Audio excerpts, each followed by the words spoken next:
My name's Martin Wajtunik, and I graduated from TFS Film in 2003. I ended up in TFS because during the roster of applying for schools and things like that, I was a part of the double cohort, and there was so many places to apply, but it was very difficult to get in those places. I went and interviewed at a couple of schools. None of those programs were hands-on.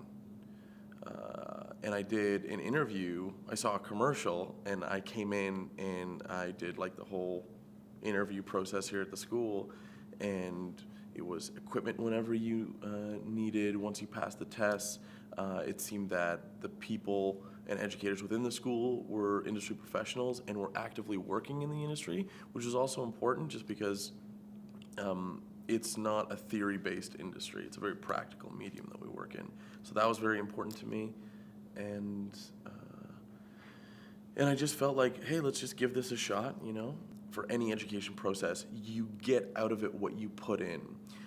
With TFS, the nice thing about it is, or the nice thing I should say about TFS is the fact that you have a group of like-minded individuals who, project-to-project basis, have to make a film. And so everybody's pushing one another. And the unique thing about that is you have a collective that is not being selfish to create a project.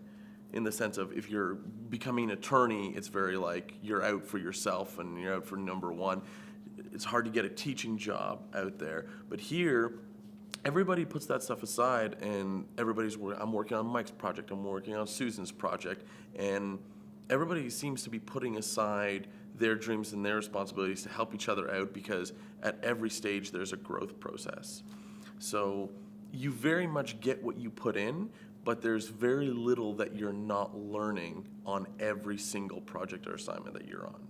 Every single person that I taught or I see come out of the school and is actually making it has the filmmaker spirit and mentality that they learn to keep them going in the industry, which is not easy.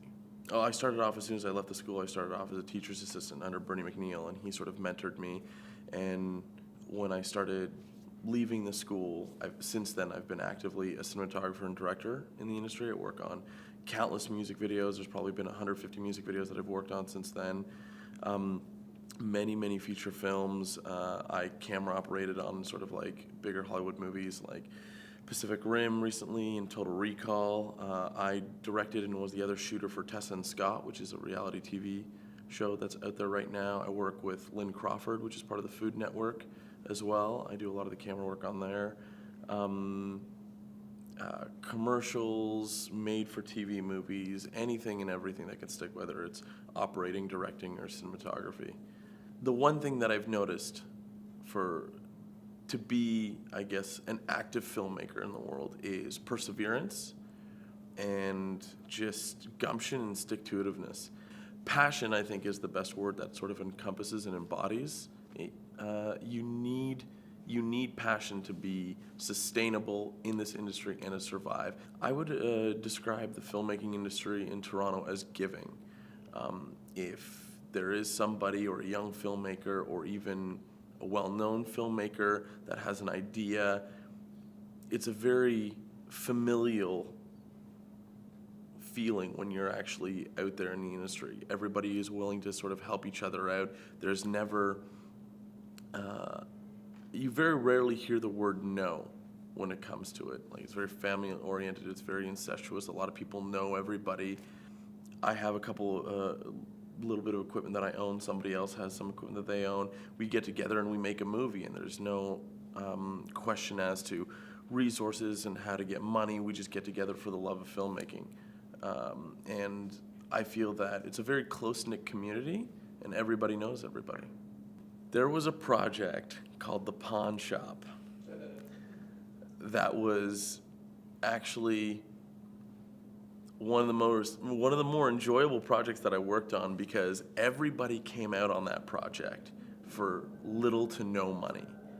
and it was friends and family of the school, ex-students, new students, everybody participated.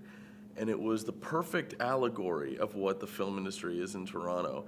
And it was like you had very experienced people to non-experienced students, and everybody just came out for the love of film. And not only that, but it was this wonderful sort of medium that was spearheaded by a director called Upinder.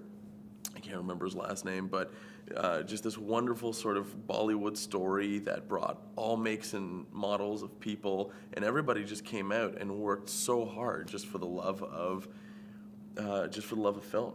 So that movie still very much resonates for me.